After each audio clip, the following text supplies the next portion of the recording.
Үз ауышык яздан виденер. Бурун заманда яшаган аю, бүре, арслан, төлкү үзләренең арыганнан улар арсланды батша итеп куйгандар. Бер вакыт арслан авырып киткән янәктәр бер арты хәлен беләләр аның. Тик төлкү генә килмәй икән. Бер вакыт төлкү лә килде арсланга хәл белергә.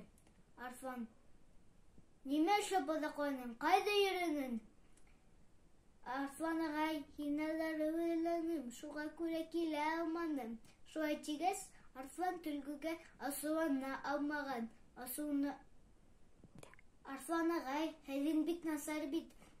Бүре хәленде белергә килә, һин тот та уның кул аягында аша. Шуннан тәрәләһен. Тейкән төлкү.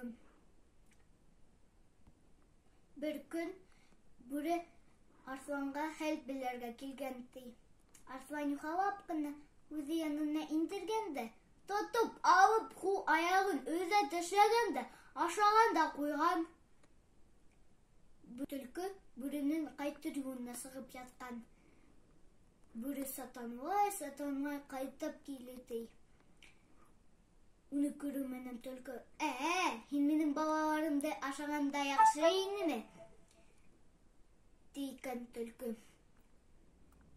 Бүре нык асуыннан уктап карайды. Кайда инде үз аяк моның төлкүнең? Ничек куып китмәк кирәк?